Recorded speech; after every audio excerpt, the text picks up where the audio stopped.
اعوذ باللہ من الشیطان الرجیم بسم اللہ الرحمن الرحیم۔ ایک عورت جو ہمیشہ قرآنی آیات سے گفتگو کرتی تھی۔ حضرت عبداللہ بن مبارک رحمۃ اللہ علیہ فرماتے ہیں کہ میں ایک مرتبہ حج کو گیا۔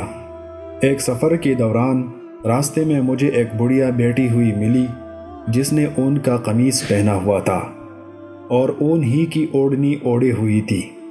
میں نے اسے سلام کیا تو اس نے جواب میں کہا، سلام قولا من رب الرحیم۔ میں نے پوچھا، اللہ تم پر رحم فرمائے، یہاں تم کیا کر رہی ہو؟ کہنے لگی، وَمَن يُضْلِلِ اللَّهُ فَلَا هَادِيَ لَهُ، یعنی جسے اللہ گمراہ کر دے اس کا کوئی رہنما نہیں ہوتا۔ میں سمجھ گیا کہ وہ راستہ بھول گئی ہے، اس لیے میں نے پوچھا، کہاں جانا چاہتی ہو؟ کہنے لگی، سبحان الذی اسری بعبدہ لیلا من المسجد الحرام الی المسجد الاقصی، پاک ہے وہ ذات جو اپنے بندے کو رات کے وقت مسجد حرام سے مسجد اقصی تک لے گئی۔ میں سمجھ گیا کہ وہ حج ادا کر چکی ہے اور بیت المقدس جانا چاہتی ہے۔ میں نے پوچھا، کب سے یہاں بیٹی ہو؟ کہنے لگی، ثلاث لیال سویہ، پوری 3 راتیں۔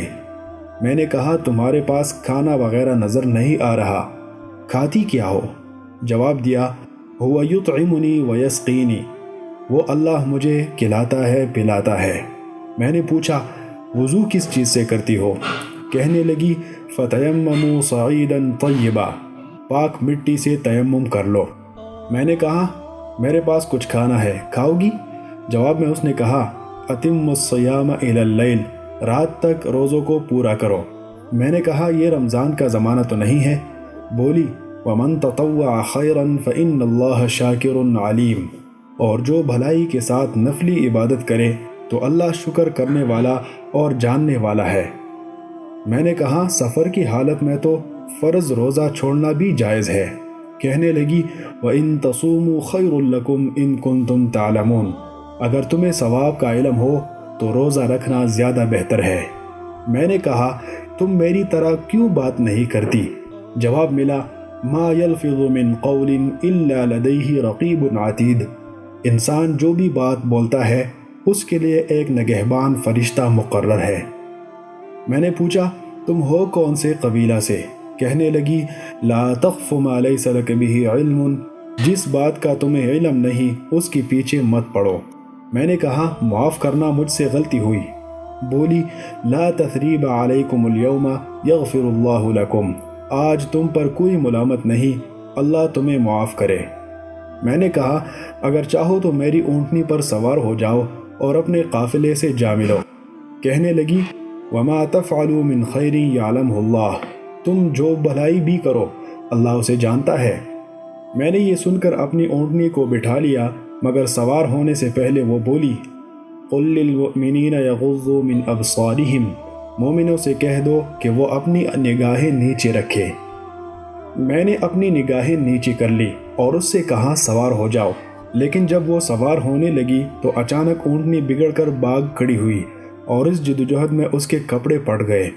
اس پر وہ بولی، ما اصابکم من مصیبت فبما کسبت ایدیکم، تمہیں جو کوئی مصیبت پہنچتی ہے وہ تمہارے اعمال کے سبب ہوتی ہے۔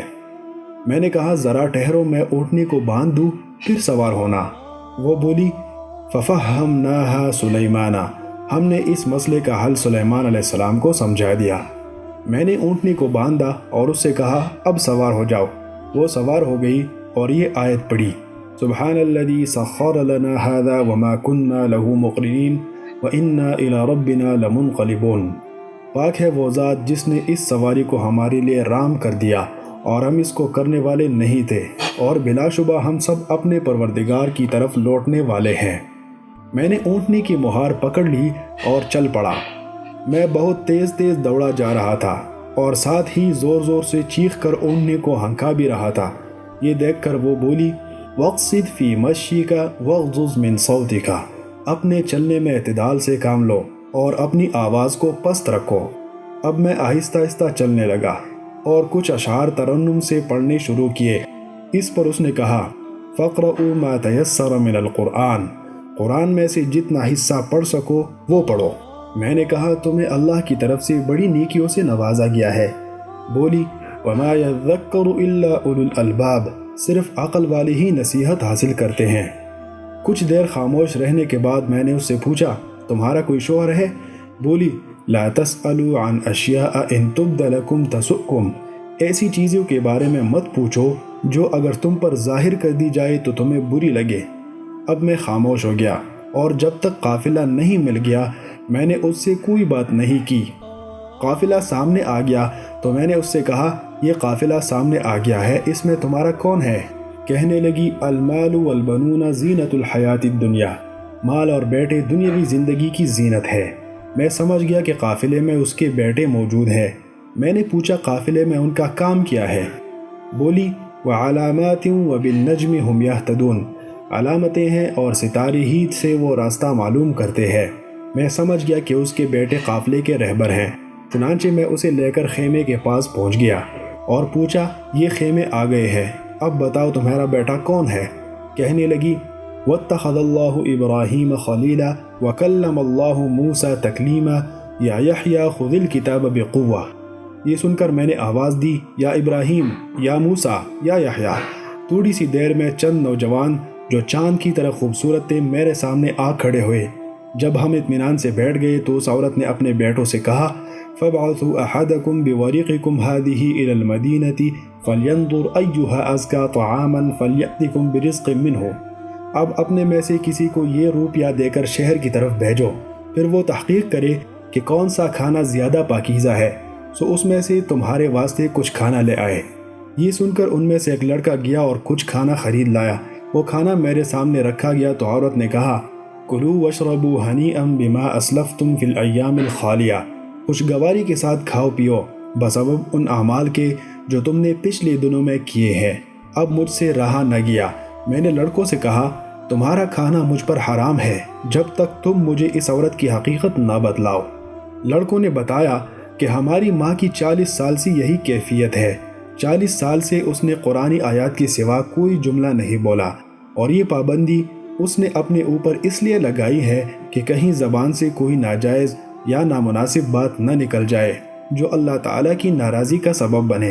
میں نے کہا ذالک فضل اللہ یؤتیہ من یشاء واللہ ذو الفضل العظیم۔ دوستو، بے شک یہ بہت بڑی سعادت کی بات ہے کہ کسی کے ساتھ یہ احساس ہو کہ میری زبان اور میرے منہ سے ایسے الفاظ نہ نکلے جو اللہ تعالیٰ کی ناراضی کا سبب ہو۔ اللہ تعالیٰ ہم سب کو اس پر عمل کرنے کی توفیق عطا فرمائے، آمین۔